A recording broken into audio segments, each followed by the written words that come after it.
What do you, as a Nobel laureate, learn from us, the young researchers? From the students? Yes. Well, we try to learn as much as we can. We are like leeches, trying to get all the knowledge from them. Unfortunately, we don't have enough time to spend with them. First of all, because we are very busy with interviews, and secondly, because during the week there's a certain formality. Say that they don't dare come and speak with us, and yet we are here for them. I mean, this is why we come here.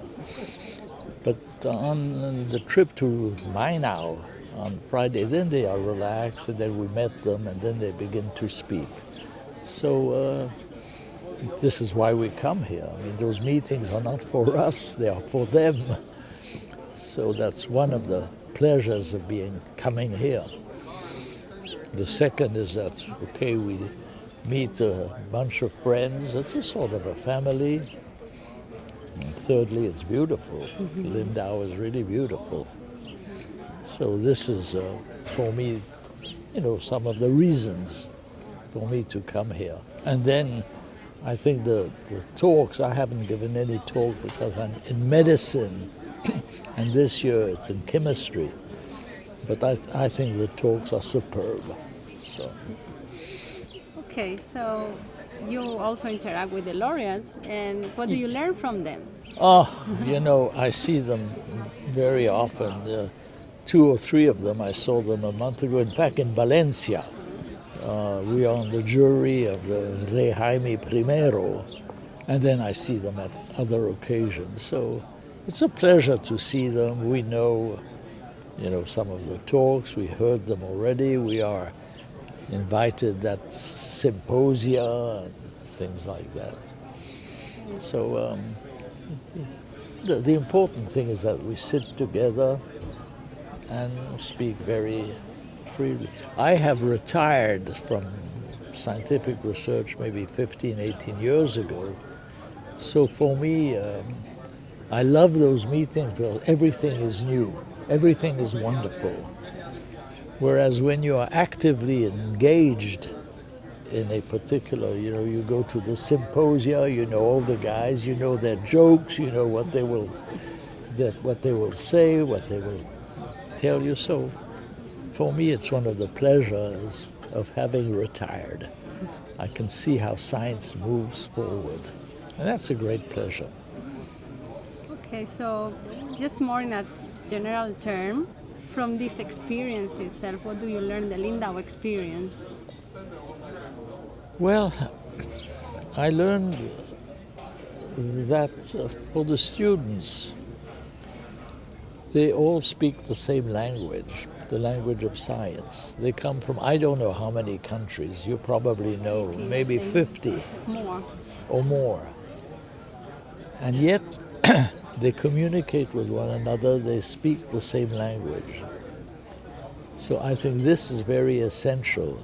I would wish that when they go back home, wherever they come from, that they would continue to collaborate, or collaborate is too much to ask, but at least to communicate with the friends that they made here.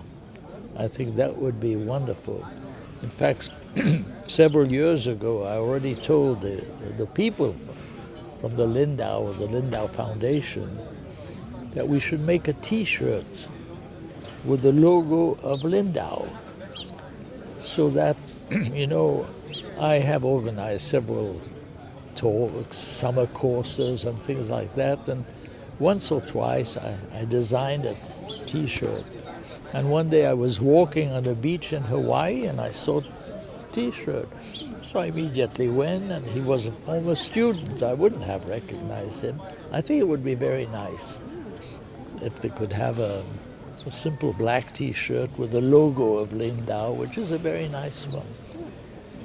And I think it would cost a minimum of money, and they could easily do that. When I proposed that several years ago, somebody said, you cannot use the Nobel. It's patented, or I don't know what, but you know, the Lindau Foundation. I'm sure they wouldn't mind. It would be very nice. You walk somewhere and you see a kid and you come to him and you speak with him, and vice versa.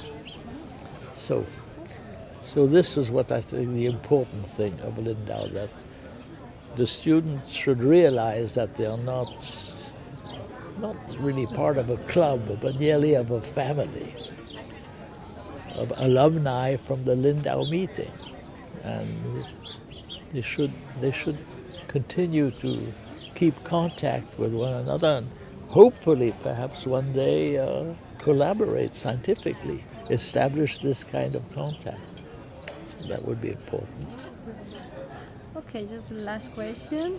So, what does the learning at Lindau mean for the development of science, in your opinion?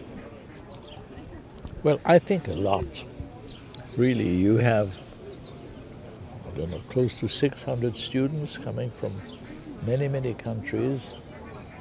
They are offered really superb talks.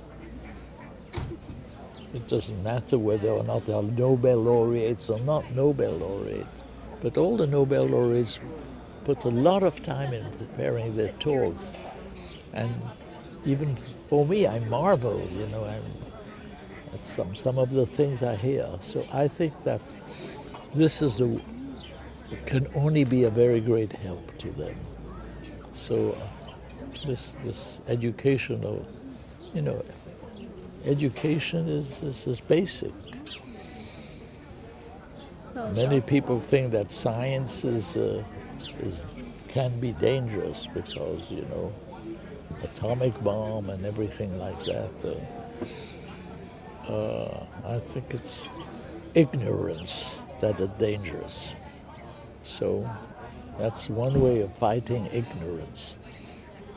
Teaching them about science, about what does that mean? Like the talk this morning by Harry Kroto, saying that doubt in science is very important, and it is. The feeling that you're never certain about anything.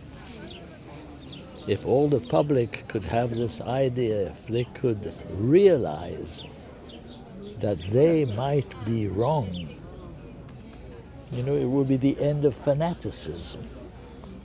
Political, moral, ethnic, racial, and particularly the end of religious fanaticism, which is the thing that I can the least accept.